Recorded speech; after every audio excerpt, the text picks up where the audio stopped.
جب تخلیق مکمل ہو جاتی ہے تو پھر اس پر تنقیدی نگاہ ڈالتا ہے اور بوقت ضرورت رد و بدل کرتا ہے۔ یہ ترمیم یا رد و بدل تنقیدی شعور کی ہی دین ہوتا ہے۔ یہ تنقید کا ایک رخ ہے جس کا تعلق تخلیق اور تخلیق کار سے ہے۔ تنقید کا ایک دوسرا رخ بھی ہے جس کا تعلق کاری سے ہے۔ ہر تخلیق کار چاہتا ہے کہ اس کی تخلیق عوام تک پہنچے اور اس پر عوام یعنی قاری کی رائے یا رد عمل معلوم ہو۔ یہ بھی ایک جبلت ہے۔ فنکار کو اس وقت تک قلبی سکون حاصل نہیں ہوتا تا وقت کہ وہ اپنی تخلیق عوام میں پیش نہ کر دے۔ شکیل بدایونی نے کہا ہے کہ وہ نوائے مزمحل کیا نہ ہو جس میں دل کی دھڑکن، وہ صدائے اہل دل کیا جو عوام تک نہ پہنچے۔ اسی لیے جب کوئی ادب تخلیق ہوتا ہے تو اسے شائع کر کے عوام کے سامنے پیش کیا جاتا ہے۔ یہاں سے تنقید کا دوسرا رخ دیکھنے کو ملتا ہے۔ جس طرح تخلیق کار کا اپنا تنقیدی شعور ہوتا ہے، بالکل اسی طرح ہر قاری کا بھی اپنا تنقیدی شعور ہوتا ہے، تاہم شعور کے درجات میں فرق ہوتا ہے۔ قاری اپنی تنقیدی صلاحیت کے مطابق فن پارے سے لطف اندوز ہوتا ہے۔ بہت سے قاری اسے پسند کرتے ہیں اور بہت سے ناپسند بھی کرتے ہیں۔ یہ بات قاری کی تنقیدی صلاحیت پر منحصر ہوتی ہے۔ جب کوئی فن پارہ تخلیق پاتا ہے تو وہ فنکار کی ملکیت ہوتا ہے، لیکن جب وہ عوام کے سامنے پیش ہو جاتا ہے تو وہ عوام کی ملکیت ہو جاتا ہے۔ عوام یعنی قاری اس پر اپنی آزادانہ رائے دینے میں خود مختار ہوتے ہیں۔ قاری کو کسی بھی صورت اس حق سے محروم نہیں کیا جا سکتا اور نہ ہی محروم کیا جانا چاہیے۔ یہاں تنقید قاری اور فن پارے کے بیچ ایک رشتہ قائم کرتی ہے۔ قاری اپنی سوچ و فکر، وسعت مطالعہ اور تنقیدی شعور کی بنیاد پر فن پارے کو تنقید کی کسوٹی پر پرکھتا ہے اور فن پارے کی ادبی قدر متعین کرتا ہے۔ ہمارے نزدیک اس قاری کی رائے زیادہ اہمیت رکھتی ہے جس کا تنقیدی شعور اور تنقیدی صلاحیت سب سے کم ہو، جو اظہار رائے کے معاملے میں بے دھڑک اور بے خوف ہو۔ یہ عام قاری سے متعلق باتیں تھیں۔ اچھے تنقید نگار کی تنقیدی بصیرت عام قاری سے زیادہ پختہ ہوتی ہے۔ وہ فن تنقید کی باریکیوں سے واقف ہوتا ہے، اس لیے تنقید نگار کسی فن پارے کی ادبی قدر متعین کرنے میں جلدی نہیں کرتا۔ وہ فن پارے کا گہرائی سے مطالعہ کرتا ہے، فن پارے کو اصول و ضوابط کی کسوٹی پر پرکھتا ہے۔ وہ بار بار فن پارے میں موجود سمندر میں غوطہ لگاتا ہے اور ہر بار نئے گوہر لے کر باہر آنے کی کوشش کرتا ہے۔ تنقید نگار کسی فن پارے کی نہ صرف محاسن پر گفتگو کرتا ہے بلکہ عیوب پر بھی نظر رکھتا ہے۔ محاسن اور عیوب کا مطالعہ کر کے فن پارے کی قدر متعین کرتا ہے، مگر اس میں راہ اعتدال سے نہیں ہٹتا۔ تنقید نگار کا کام صرف یہ نہیں ہے کہ وہ فن کا باریک بینی سے مطالعہ کرے، اس کا کام یہ بھی ہے کہ فن پارے کی وجہ تخلیق کا پس منظر اور پیش منظر اور تخلیق کار کی نفسیات کا بھی مطالعہ کرے اور اس کی روشنی میں اپنا موقف پیش کرے۔ عام قاری اپنی تنقیدی صلاحیت کی بنیاد پر اپنی رائے تو قائم کر لیتا ہے، مگر مطالعے کی کمی کے سبب اپنی رائے کا اظہار کرنے اور اس کا جواز بیان کرنے سے قاصر ہوتا ہے۔ یہ بات اکثر قاری کے دل میں کانٹے کی طرح چبھتی ہے۔ جب وہ ایک تنقید نگار کی رائے جو دلائل و براہین کی بنیاد پر قائم ہوتی ہے پڑھتا ہے تو اسے اطمینان قلب حاصل ہوتا ہے اور اس کی بے چینی ختم ہو جاتی ہے۔ تنقید کبھی فن پارے کی تفہیم کرتی ہے اور کبھی تشریح۔ اس طرح تنقید قاری اور فن پارے کے درمیان ایک پل کا کام کرتی ہے۔ تنقید نگار کے لیے غیر جانبداری بہت اہمیت رکھتی ہے۔ اچھے تنقید نگار کو غیر جانبدار، غیر متعصب، ایماندار، دیانت دار اور حساس طبع ہونا ضروری ہے۔ انسان کے مزاج اور سوچ و فکر کا اثر اس کی تخلیق پر پڑتا ہے، اس لیے تنقید نگار کو خوش مزاج اور بزلہ سنج بھی ہونا ضروری ہے۔ غصہ، چڑچڑاپن اور جھنجھلاہٹ تنقید نگار کا شیوا نہیں۔ تنقید میں جذباتیت کی کوئی جگہ نہیں۔ تنقید نگار کو مثبت سوچ و فکر کا حامل ہونا چاہیے۔ منفی سوچ و فکر اور غیر تعمیری سوچ تنقید کو عیب جوئی اور نکتہ چینی کے حدوں میں ڈھکیل دیتی ہے۔ اچھی تنقید بغض و عناد سے پاک ہوتی ہے۔ تنقید میں انداز بیان اور زبان و بیان کی اہمیت مسلم ہے۔ اچھی تنقید اسے کہا جا سکتا ہے جس میں تنقید کی زبان ادبی ہو، اس میں کسی کی تذلیل تحقیر نہ کی گئی ہو، کسی کا تمسخر نہ اڑایا گیا ہو، کسی کو نیچا دکھانے کی کوشش نہ کی گئی ہو۔ مثبت اور تعمیری تنقید کے لیے علم، وسیع مطالعہ، تعمیری سوچ، ادب اور سلیقہ، تحمل و برداشت اور اعتدال ضروری ہے۔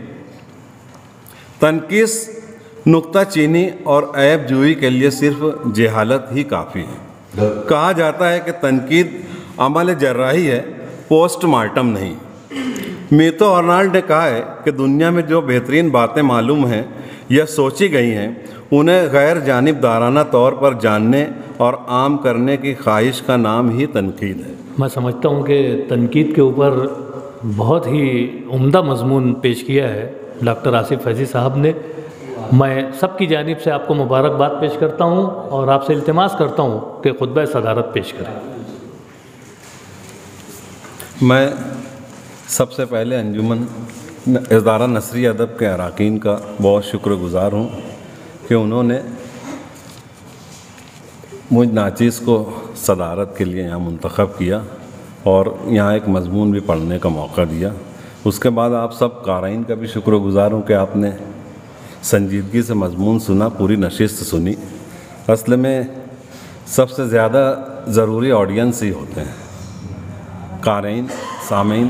ان کی میرے خیال سے جتنی اہمیت تخلیق یا تخلیق کار کی ہوتی ہے اتنی سامعین کی بھی ہوتی ہے۔ آج جو تخلیقات پیش ہوئی ہیں اس میں سب سے پہلا جو مجید ماسٹر کا وہ بچوں کی کہانی تھی، قصہ نہانا تیلن کا جنگل کے تالاب پر۔ اس پر کافی گفتگو بھی ہوئی ہے، سوال جواب بھی ہو چکا ہے۔ اس میں مجھے ایسا محسوس ہو رہا تھا، یہ جو بچوں کی کہانیاں ہوتی ہیں جانوروں کے ذریعے جو پیش کی جاتی ہیں، اصل میں وہ صرف جانوروں کی زبان سے بلوائی جاتی ہے، مگر وہ پورے انسانی کردار کی کہانیاں ہوتی ہیں اور اس میں زبان و بیان سب انسانوں کا ہی ہوتا ہے۔ صرف زبان، وہاں کیریکٹر جو ہے تو بچوں کی دلچسپی کے لیے جانوروں کا رکھ دیا جاتا ہے۔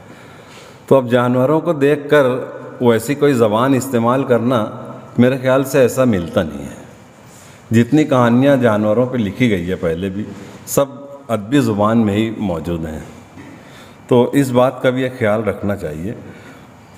مجید ماسٹر صاحب کی جو کہانی تھی مجھے اس میں تمہید بہت طویل لگنے لگی تھی، نفس مضمون سے تمہید بہت لمبی معلوم ہو رہی تھی۔ حالانکہ انہوں نے کافی اچھی سے اس کو مزاحیہ انداز میں بیان کیا، مگر جو اصل مضمون تھا وہ بہت مختصر ہوا اس کی بنسبت۔ تو میرے خیال سے تمہید اتنی لمبی نہیں ہونا چاہیے۔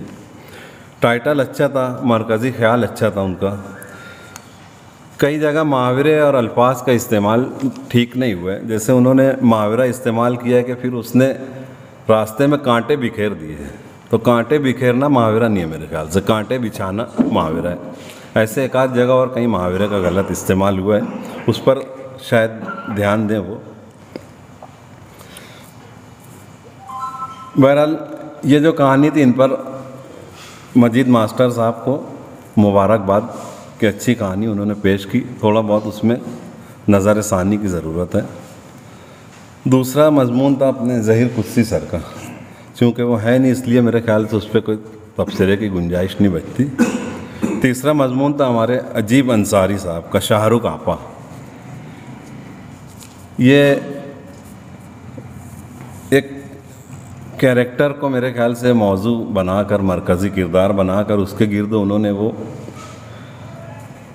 مضمون لکھنے کی کوشش کی ہے۔ اصل میں مضمون کی بہت ساری قسمیں ہیں، تو اب وہ کس قسم کا مضمون ہے وہ طے ہو تو باقی بھی چیزیں طے ہو جائے۔ جیسے طنز مزاح ہے، مزاح انشائیہ کیا ہے نا؟ میرے خیال سے ان کا مزاح میں مضمون تھا۔ اصل میں طنز مزاح اور مزاح یہ بھی دو الگ اسلوب ہیں۔ طنز مزاح میرے خیال سے صنف نہیں ہے، اسلوب ہے، وہ اسٹائل ہے، رائٹنگ اسٹائل۔ تو وہ دونوں بھی ایک الگ اسٹائل ہے۔ جیسے جو پطرس کی مثال آتی ہے تو وہ صرف مزاح ہے اس کے وہاں، طنز نہیں ہے، اور بہت سارے لوگ دونوں بھی استعمال کرتے ہیں۔ میرے خیال سے ان کی مزاح کے زیادہ قریب تھی تحریر، لیکن اس میں کچھ عامیانہ الفاظ، عامیانہ زبان انہوں نے استعمال کی ہے، مقامی زبان۔ جب ہم کسی تحریر میں مقامی زبان استعمال کر لیتے ہیں تو اس کو بہت محدود کر دیتے ہیں، اس میں آفاقیت ختم ہو جاتی ہے۔ تو میرے خیال سے مضمون لکھتے وقت اس بات کا خیال رکھنا چاہیے کہ وہ اگر دنیا کے کسی علاقے میں جائے تو اس کو پڑھا جا سکے، سمجھا جا سکے، ورنہ یہاں کی اگر مقامی بولی استعمال کریں گے، باہر کوئی پڑھے تو اس کو وہ بات سمجھ ہی میں نہیں آئے گی، تو اس طرح وہ محدود ہو جاتی ہے۔ اور عجیب انصاری صاحب کو تھوڑا پیشکش پہ بھی دھیان دینا پڑے گا، پیشکش میں تھوڑا وہ پیچھے رہ گئے ہیں۔ مضمون اچھا تھا لیکن اس کے لیے ان کو بھی مبارکباد۔ اور اس کے بعد تیسری تخلیق ہمارے آصف سبحانی صاحب کی پیش ہوئی، وہ بھی طنز مزاح تھا، مگر ان کی تحریر میں بھی مزاح کا عنصر زیادہ تھا، لیکن انہیں بہت خوبصورتی سے طنز مزاح کو پیش کیا ہے۔ طنز مزاح میں اصل میں الفاظ سے کھیلنا، محاوروں سے کھیلنا، اشعار کا برجستہ استعمال، شگفتگی، وہ سب پوری باتیں ہیں۔ میرے خیال سے ایک مکمل طنز مزاح کی تحریر ان کے پاس موجود ہے، وہ جس میں کوئی کمی نہیں ہے، اور مضمون کو بھی انہوں نے بڑی خوبصورتی سے بیان کیا ہے۔ جہاں جہاں جملوں کے الٹ پھیر سے انہوں نے طنز اور مزاح پیدا کیا ہے، بہت خوبصورت بات ہے۔ اور ابھی تو سبھی لوگوں نے بات کی کہ ایک ایک مصرع استعمال کر کے، سنجیدہ مصرعوں کو استعمال کر کے اس میں مزاح پیدا کرنا، یہ بھی انہوں نے بہت خوبصورتی کی ہے، اس کے لیے بہت مبارکباد۔ اور میرا کھویا ہوا ہاتھ سلطان سبحانی کا وہ افسانے کا ٹائٹل ہے، اس کو انہوں نے میرا ٹوٹا ہوا ہاتھ بنا کر پیش کیا، وہ بھی بہت اچھا ہے۔ اس طرح سے آج یہ تینوں تخلیقات اچھی پیش ہوئیں۔ تخلیقات کے علاوہ جو مضمون میں نے ابھی سنایا ہے، اکثر یہاں محفلوں میں آنا ہوتا ہے تو یہ اکثر بحث رہتی ہے تنقید کیا ہے اور اس پر تنقید ہو رہی ہے نہیں، اس مناسبت سے میں نے وہ مضمون آج سلیکٹ کیا تھا پڑھنے کے لیے۔ تنقید میں اصل میں یہاں پر دیکھنے میں آیا ہے کہ جو تحریر ہوتی ہے اس میں فنی اس پر گفتگو ہونا چاہیے، اس میں فنی خوبی کیا ہے یا فنی خامی کیا ہے، بجائے شخصیت کے اس پر پوری گفتگو ہونا چاہیے۔ اور میرے خیال سے ٹیکنیکل گفتگو ہونا چاہیے کہ اس کا ٹائٹل سوٹیبل ہے کہ نہیں، پھر اس میں جو لوازمات برتے گئے ہیں وہ ٹھیک ڈھنگ سے ہے کہ نہیں، اختتام کیسا ہے، کلائمیکس کیسا ہے، اینٹی کلائمیکس کیسا ہے وغیرہ، پھر زبان و بیان، یہ سب چیزوں پر میرے خیال سے گفتگو ہونا چاہیے۔ اور دیکھنے میں یہ آتا ہے کہ جب افسانے آج تو افسانے نہیں تھے، مگر جب افسانے پڑھے جاتے ہیں تو اکثر لوگ اس کی ٹیکنیکل باتوں کو چھوڑ کے اس کی تشریح کرنے لگتے ہیں، تفہیم کرنے لگتے ہیں، تو بجائے اس کے اس پر ٹیکنیکل گفتگو ہونا چاہیے، یہ میرے خیال سے زیادہ بہتر رہے گا۔ اسی مناسبت سے یہ مضمون میں نے ابھی بھی سنایا تھا۔ باقی آج کی نشست بہت کامیاب رہی، بہت اچھی ہوئی، کافی لوگ یہاں موجود ہیں اور سبھی نے ان کو پسند کیا۔